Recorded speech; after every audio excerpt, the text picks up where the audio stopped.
respected speaker, faculties, officials, and everyone else present here today, Assalamu alaikum and a very good morning to all of you.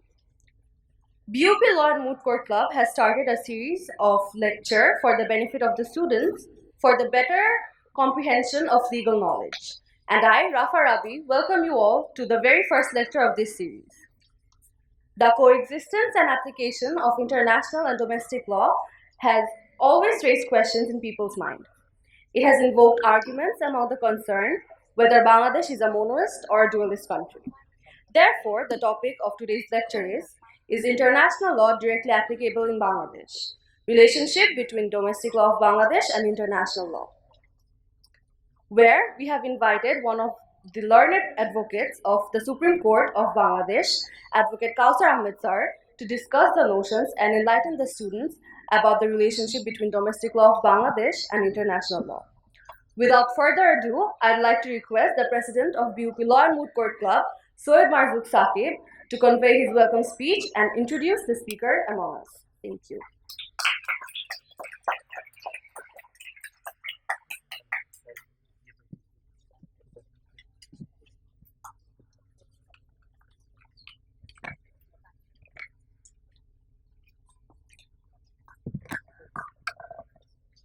Respected distinguished guests, respected faculty members, officials, club members, and everyone assembled here. Assalamu alaikum and a very good morning to you all. It's my privilege and honor to welcome you to the first public lecture of BUPLMCC Public Lecture Series. After taking over the leadership of BUP Law and Moot Court Club, we designed our year-long plan and set our annual agenda that we wanted to accomplish in our tenure. Introducing a public lecture series was also one of them. BUPLMCC is delighted to start the first public lecture series of BUP, and we take pride of that. I extend my sincere gratitude to the advisory panel, our respected chairman sir, moderators, our faculty members, for the prudent guidance. I thank all the club members for their great effort. Now it's my privilege and honor to introduce the speaker of today's lecture, Kawser Ahmed sir. Mr. Ahmed is an advocate practicing in the Supreme Court of Bangladesh. His practice area includes constitutional remedies, dispute settlement, international law, and human rights. Mr. Ahmed worked for the Ministry of Foreign Affairs of Bangladesh as a legal consultant, in which capacity he drafted the initial state party reports of Bangladesh under 3 UN Convention ICCPR, ICESCR, and UNCAT.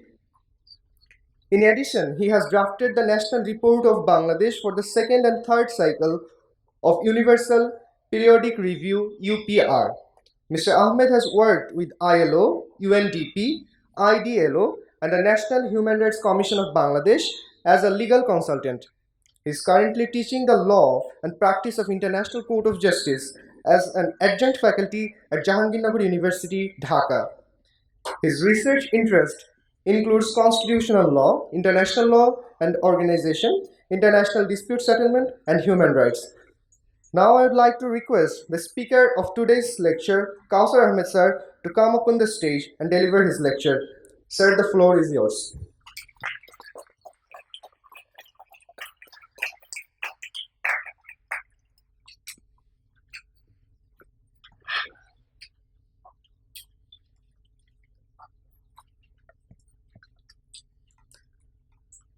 Good morning to all.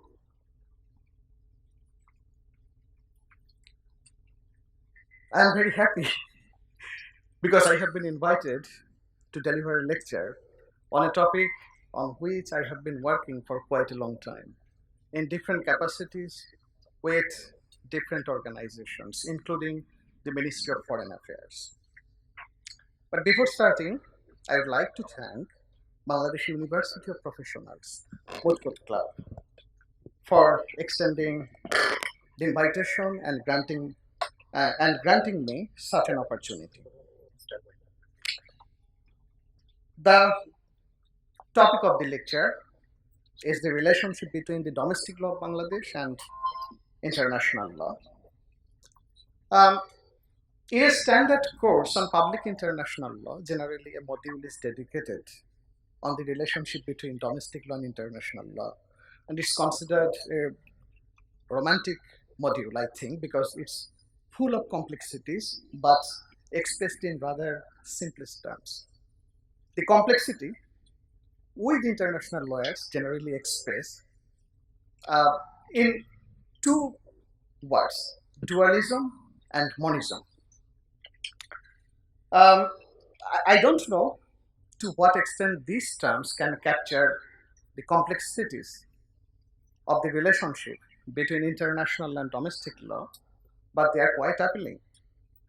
Before delving into that, I want to share one of my personal experiences. How I encountered practically first with the issue of domestic law and international law. In 2010, I was nominated to participate in a course on international labor standard in Turin, Italy, under the auspices of the International Labour Organization. Before we physically arrived in Turin, the participants, had to prepare reports on the interface between international law and domestic law of our respective legal systems. On the first day in Turin, we made presentations of our reports. And I found that the experience of few of us who belong to the common law countries are strikingly different than the participants who belong to civil law countries. So, what's the difference between common law approach and civil law approach concerning the domestic application of international law? It's connected with what I have told already: dualism and monism. Generally speaking, international law is considered not directly applicable in common law countries, and conversely, international law is regarded as directly applicable in civil law countries. So, to put it another way, international law is accepted as a source of domestic law in civil law countries, whereas international law is not regarded as a source of domestic law in common law countries. Therefore, when the question of implementation of international law arises in common law countries, it requires what we call implementing or enabling legislations. We need domestic legislations. The common law country needs domestic legislation to implement international law in the domestic sphere. These differing approaches that the states adopt to address the relationship between international law and domestic law are broadly classified as dualism and monism by the scholars. Traditionally, the common law countries tend to be dualist, and the civil law countries cling to monism. As regards Bangladesh, the accepted position is that we are a dualist country, which means to implement international law in the domestic legal system of Bangladesh, we need enabling legislation. This is the general position. So, I wonder,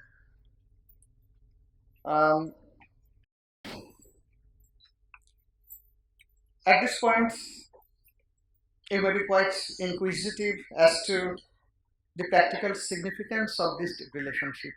Why is this relationship important? This is important because it entails the issue of state responsibility. The issue of state responsibility may arise if international law and domestic law are not properly aligned, because a state cannot plead its domestic legal provision in response to a claim for any alleged breach of its obligation under international law. For example, I will mention one of the earliest judicial settlement international dispute, which is Alabama Claims Arbitration. In this arbitration, the US successfully claimed damages from Great Britain for the breach of its obligation as a neutral state during the American Civil War. In this arbitration, Britain argued that it could not observe its international legal obligation because it did not have a domestic legislation to prevent the fitting out of commerce raiders in British ports. I'm repeating, the Britain did not have a domestic legislation to prevent the fitting out of commerce raiders in British ports. And this argument that there was a lack of domestic legislation to give effect to international obligation was not accepted as a defense by the tribunal, and Britain lost this arbitration. So now, let's turn our attention to Bangladesh context. I have already mentioned that Bangladesh is a dual state. And it's not only my position, the scholars are also in agreement that Bangladesh is a dual state.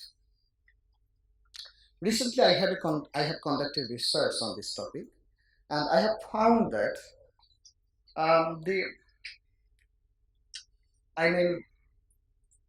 it's according to my research, the earliest scholarly article on this topic was published in Bangladesh in 1984.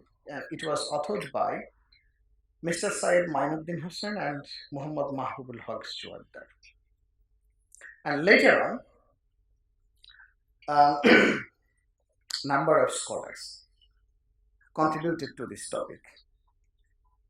If I mention their names, that will include Professor Sheikh Hafizur Rahman Karjan and Professor Abdullah Al Farooq. They published in 1999. Then the legendary Professor M. Shah Alam, he published in 2006 on this topic. Professor Ridwanul Haq and Mustafa M. Nasser, they also published in 2006 on this topic. Bianca Corin and Tijat Hoynisan, they published in 2011. Professor Sumaya Khair published an article in 2011. Professor Muhammad Ekramul Haq also published a scholarly piece in 2011. The chairman of the Constitution Drafting Committee, Dr. Kamal Hussain, along with Dr. Sharif Bhuiya, published an essay on this topic in 2019. Professor Abdullah Al Farooq again published a piece in 2021. Imran Azad published a nice book chapter on this issue, on a particular aspect, in 2021. Muhammad Alifran Hossein Molla, 2021.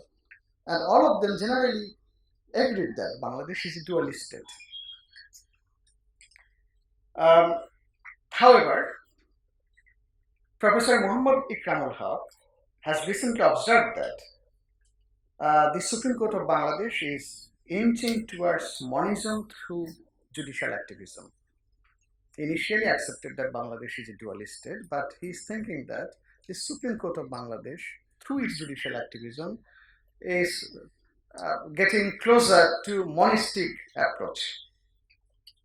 And to be precise, he has used the term creeping monism. I shall not discuss all these papers. Don't be afraid. I will take only two of them, because I believe the rest of the scholarly articles, scholarly publications, either fit in one side or the another side. So taking two and discussing them will suffice. The first article I want to mention was authored by Professor Sheikh Hafizur Rahman Karjan and Professor Abdullah Al Farooq, and it was published in 1999.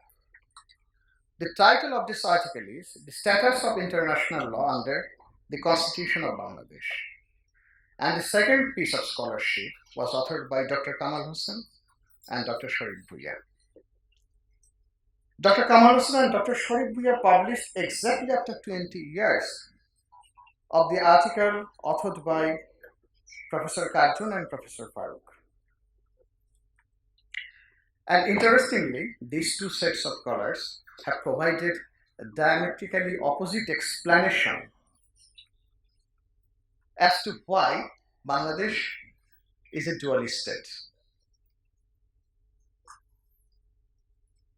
So let me take Professor Karjun and Professor Farooq's article first.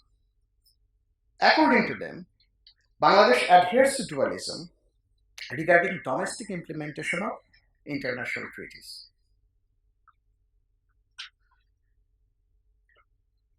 They have observed that there is a silence in the constitution as to the relationship between international law and domestic law. However, they think that Bangladesh adopted dualistic approach through implementation of international treaty because of the influence of the British common law tradition. During the British colonial period, courts followed the dualistic approach regarding the status of international law, and it continued to be in place in Pakistan era. In the opinion of Professor Karjun and Professor Farooq, Bangladesh adopted the common law tradition as existing law under Article 149 of the Constitution. Conversely, Dr. Kamal Hussain and Dr. Sharif Bhuiya on this point argued that although the Constitution or any statute does not specifically deal with the domestic application of international law, several judicial decisions have settled this conundrum that Bangladesh should follow dualistic approach to the domestic implementation of international treaties. So please note, Professor Karjun and Professor Farooq have argued that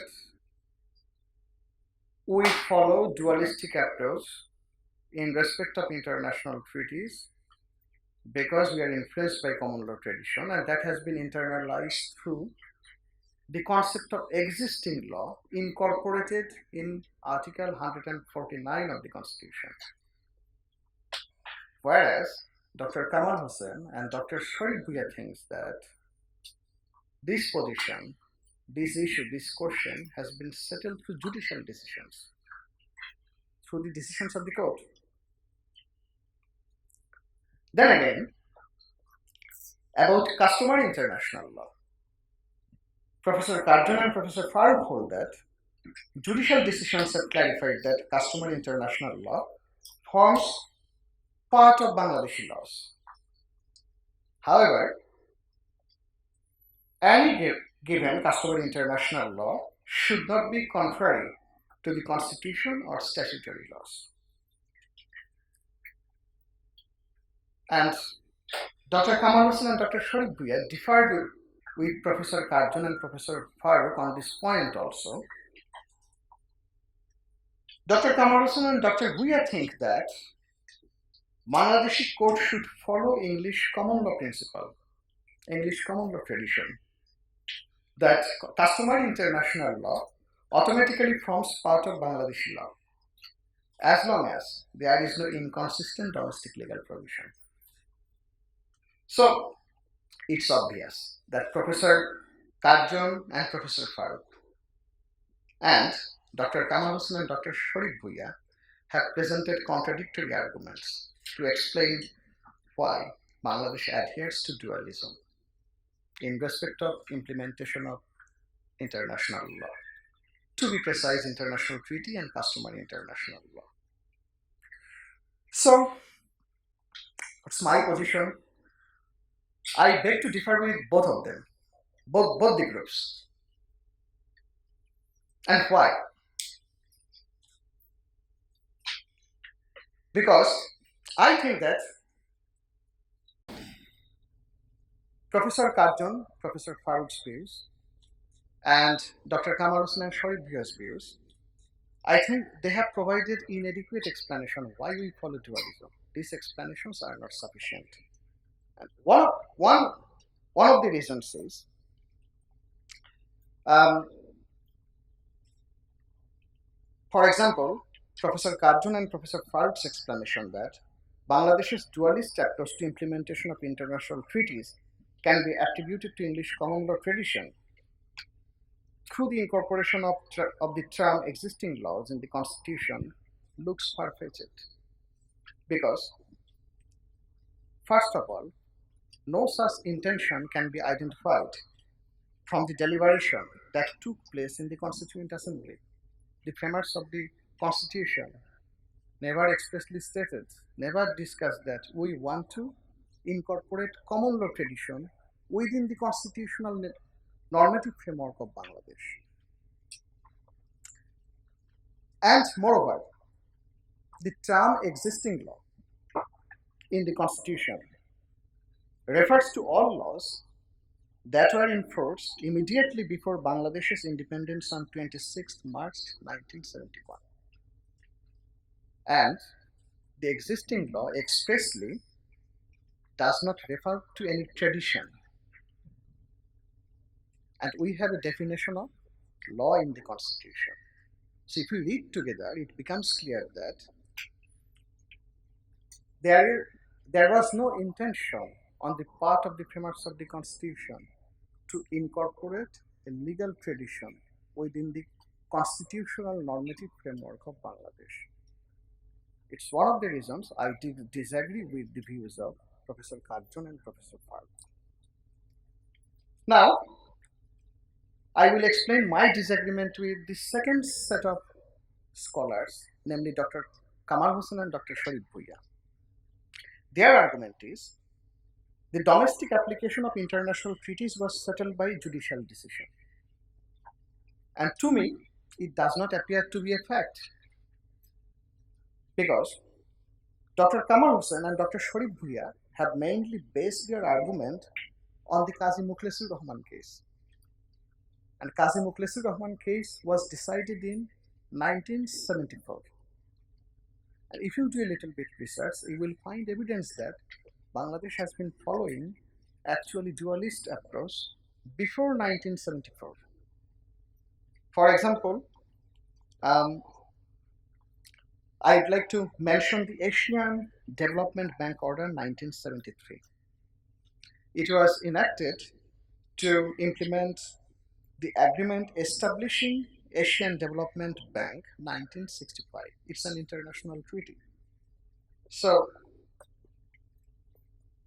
Bangladesh, the legislature of Bangladesh was adopted an act to give effect to international treaty. It sufficiently evidences that we have been practicing dualism with regard to international treaties even before the decision of the Qazi Mukhlesur Rahman case. And to be precise, if you read carefully the Qazi Mukhlesur Rahman case, you will find that the court actually did not decide the question of domestic implementation of international treaties per se. Now, customary international law. Professor Karjun and Professor Faruk think that customary international law forms part of Bangladeshi law through judicial decisions. In my opinion, this conclusion cannot be vindicated on the basis of the cases they have relied on. They have relied on two cases mainly. One is Bangladesh versus Unimara in S.A. Panama, and the second one is Bangladesh versus Shambun Ashabam. A careful reading of the two cases will reveal that the judges in these cases did not actually embark on any discussion about the relationship between customary international law and the domestic law of Bangladesh. And on this issue, Dr. Kamal Hossain and Dr. Bhuiya's view that the court should follow English common law tradition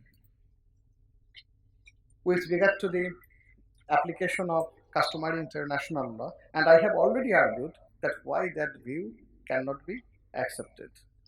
Because Our constitutional normative framework is not designed to incorporate English, English common law tradition. I have argued that already.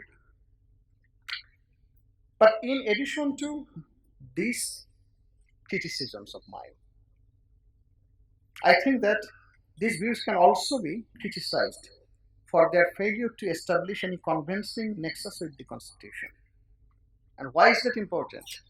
Because in the legal system of Bangladesh, the Constitution is the supreme law and also the single source of legitimacy of the legal order in Bangladesh. So, any explanation of the relationship between international law and Bangladesh domestic law must be relatable to the Constitution, even if the Constitution lacks any explicit provision on this matter.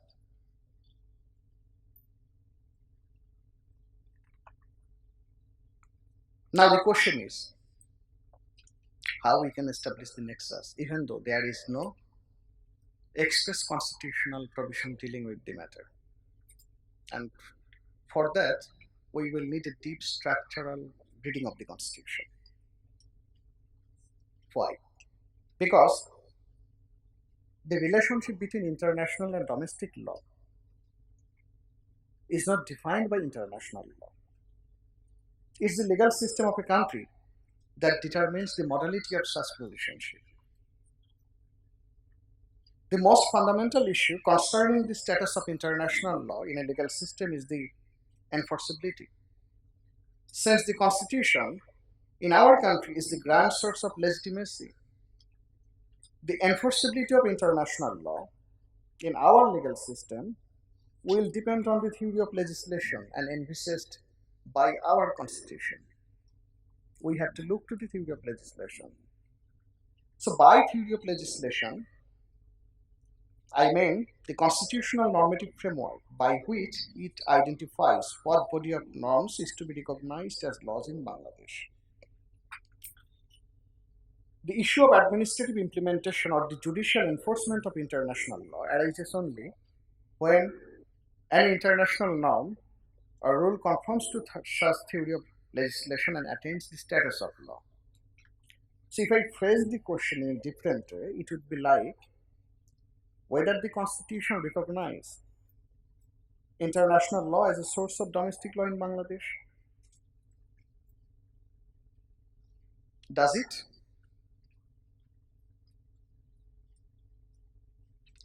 So, in order to get an answer of this question, we have to look to the definition of law offered by the Constitution. The preamble of the Constitution declares that it shall be the fundamental aim of the state to secure, among others, the rule of law for all citizens. The Constitution also provides that every citizen of Bangladesh has an inalienable right to be treated in accordance with law. So that's why the definition of law is important to get an answer of this question. And the definition of law in our constitutional normative framework has been provided in Article 152. Article 152 of the Constitution defines law as any act, ordinance, order, rule, regulation, bylaw, notification, or other legal instruments, and any custom or uses having the force of law in Bangladesh. These terms have well-defined meaning in our legal system, and they do not include international treaties. If you look at the definition clause of the Constitution and the definition provided in the General Clauses Act, the meaning of these terms will become clear. And for sure, these terms never include international treaties. So, in other words, the Constitution of Bangladesh does not recognize international treaties as a source of domestic law.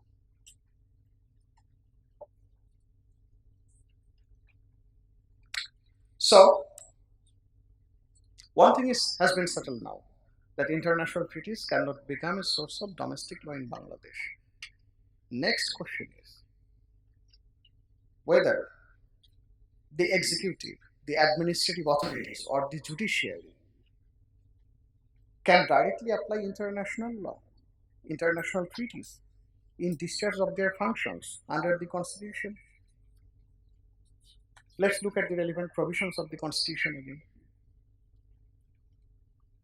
The Constitution provides that the state comprises the government, the parliament, and statutory public authorities. Their functions are determined according to the Constitution and other laws of the country. Additionally, the branches and the agencies of the government are obliged to perform functions subject to the Constitution and the laws made or recognized thereunder. The Constitution is the supreme law of the land, and any other law inconsistent with the Constitution is void. According to Article 55, Clause 2 of the Constitution, the executive powers are to be exercised subject to the Constitution, meaning that the executive cannot discharge their function according to an international treaty.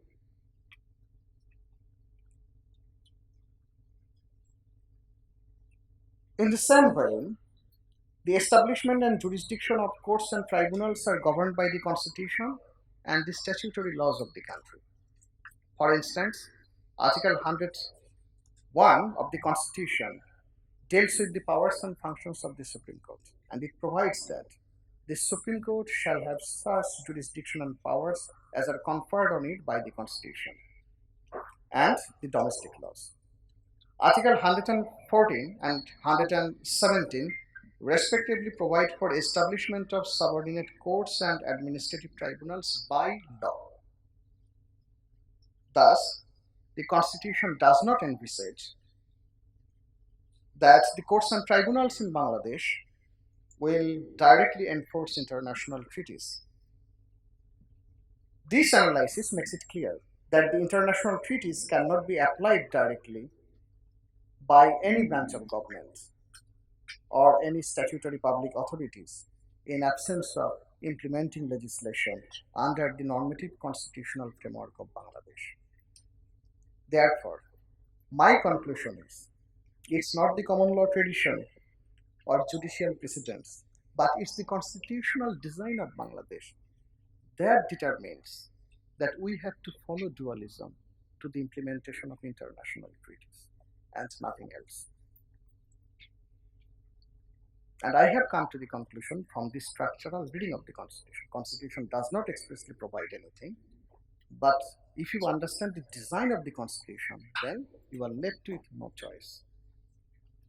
So much for international treaties. What about the customary international law?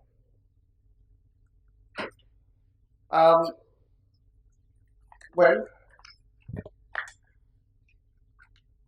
this Supreme Court, I think at least in one case, has recognized it's a Bangladesh Legal Aid and Services Trust versus Bangladesh.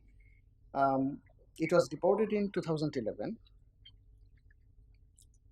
Recognized that the prohibition of torture as a customary international law. Interestingly, the court did not say anything about the status of customary international law in the legal system of Bangladesh. Later on, in another case, which is Chief Prosecutor versus Abdul Qadir Mullah, the Supreme Court tacitly endorsed that customary international law formed part of the corpus juris of Bangladesh, provided that the norm should not be inconsistent with the domestic law. The other branches of the government do not seem to have held any contrary views. Problem is, the Supreme Court did not offer any explanation as to why and how customary international law should be recognized as part of the laws of Bangladesh. The Supreme Court did not offer any explanation. This is a problem. And I in principle agree with the conclusion of the Supreme Court that customary international law can form part of corpus juris of Bangladesh, but a nexus has to be established between an international custom and the constitutional normative framework of Bangladesh. And I propose that we can look to the definition of law in the Constitution to cover up this lacuna. The definition of law includes the term custom, and we can build upon that term a doctrine to interpret the word custom in an inclusive manner to embrace customary international law norm in the legal system of Bangladesh. But we must remember that the existence of customary international law, it depends on evidence, and it's most of the time done by international courts and tribunals. So the Supreme Court will have to develop a method by which it will be able to recognize customary international law.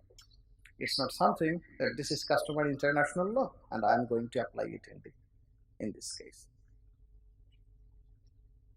That would be a dangerous approach.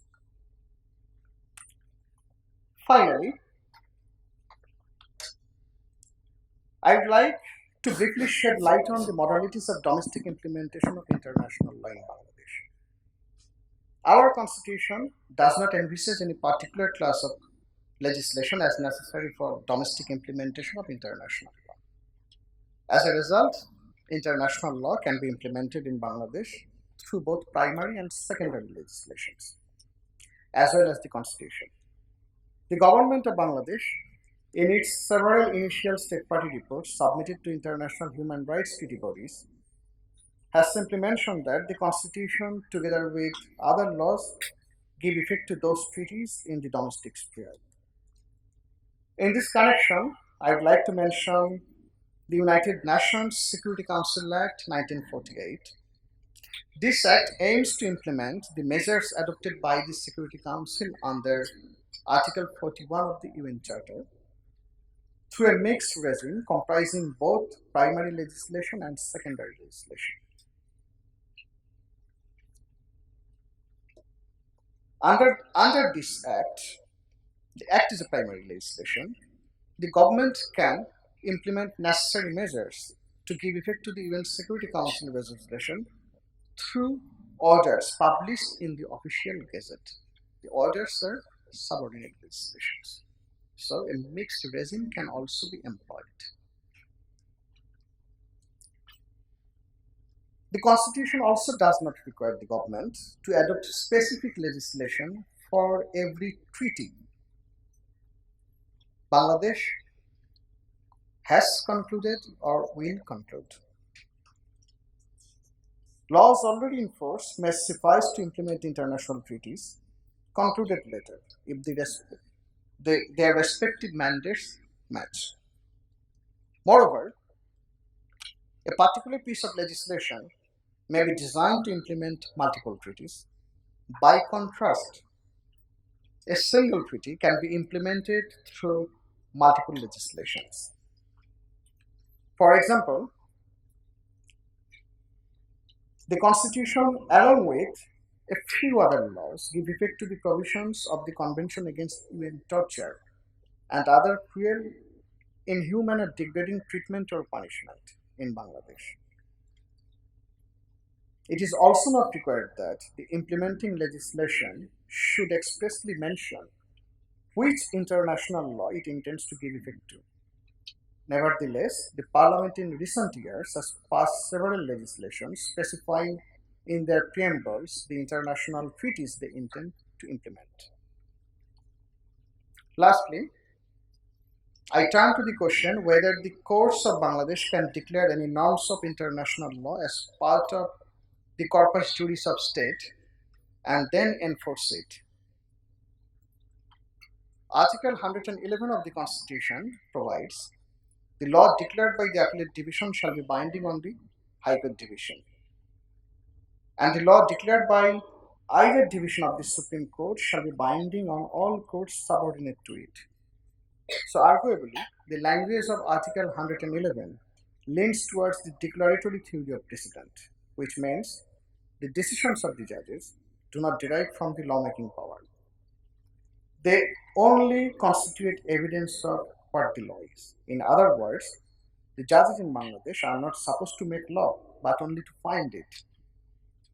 And there are cases where the appellate division has recognized that the plenary legislative power lies with the parliament alone. So my answer to this question is no. It's the duty of the legislative authority. It's not the duty of the court.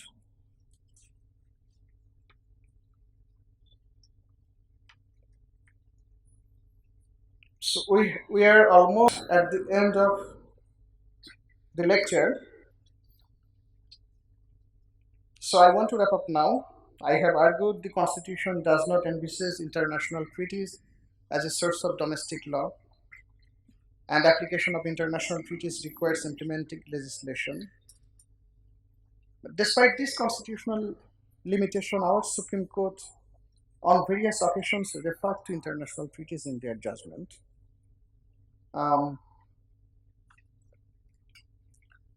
However, if we take into consideration the reference to international treaty or custom to the actual outcome of the judgment, I think that in most of the cases, although the courts have referred to international law, but the decision was mostly based on the domestic law. So court, in most of the cases, followed a dualistic approach with regard to implementation of international treaties, or I can't remember court has ever applied any customary international law. So that's out of question. But with regard to international treaties, in most of the cases, there is no direct nexus between the reference to international treaty and the actual outcome of the court. So we can identify broadly three approaches. First one is very rigid. Court will apply only municipal law. There is another approach that also follows dualistic approach, but a little bit softer. So according to that approach, court thinks that it can look to international treaties as a guide to interpretation. So basically, the court will decide the case on the basis of domestic law, but court will make some reference to international treaties in support of their holding. And finally, in a rare move, in a recent case, the High Court has declared two international law norms as part of corpus juris of the state, the precautionary principle and the polluter pays principle. They fall within the field of international environmental law, but these decisions were later reversed by the appellate division. So, what about creeping monism? My view is quite clear. Perhaps you have understood by now. My position is that there is no scope of monism within the constitutional normative framework of Bangladesh. We can only follow dualistic approach and nothing else, especially with regard to international treaties. For customary international law, we can establish a nexus between the constitutional definition of constitutional termed custom and international customary law, and we can accept that as part of the domestic law of Bangladesh. However, the Supreme Court will need to establish a method to identify custom, international custom, and apply it in actual disputes. Thank you all for listening. Thank you very much.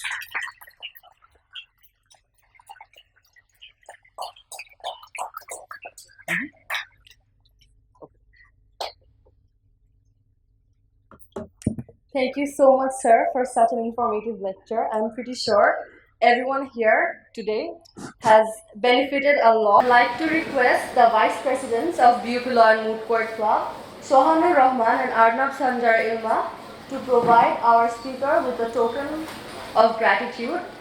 I'd also request the President and the General Secretary to join us on the stage.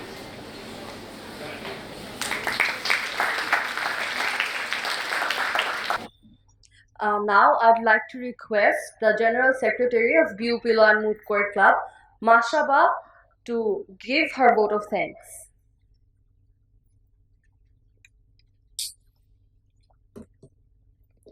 Assalamu alaikum and a very good noon to everyone. Very good morning to everyone. I hope that everyone is doing fine. That has been a great session and that has been a very, very insightful lecture. I would like to express my gratitude for having this privilege to propose this vote of thanks on this occasion, and I would like to extend my heartfelt thank you to a distinguished speaker of today's lecture, Advocate Kawser Ahmed sir, for your very thought-provoking and interesting address on the relationship between domestic laws of Bangladesh international law and on the notion that is international law directly applicable in Bangladesh. And the lecture on today's topic has surely enlightened our students and gave them profound answers to the questions addressed in this lecture. We are grateful to you for taking out time from your busy schedule and gracing our today's lecture as the distinguished speaker. And I would like to also thank you, our moderators, because the commencement of this public lecture series would not have been possible without their sheer guidance and their support of the moderator. And I would like to take this opportunity to extend my sincere thanks to all the faculty members, officials, for being here with us today. And lastly, thank you to the President, my dear executive panel members and club members for the hard work and dedication for making the initiative such a success. And finally, I thank the wonderful students who have turned up in such great numbers and showed such enthusiasm in today's lecture. Today's lecture has been a wonderful one and it has definitely been insightful for you all. And I hope that this initiative of BUPLMCC is taken to a new height and it will be continued for a long time. And saying so, I would like to conclude my vote of thanks here. Thank you everyone. Thank you so much.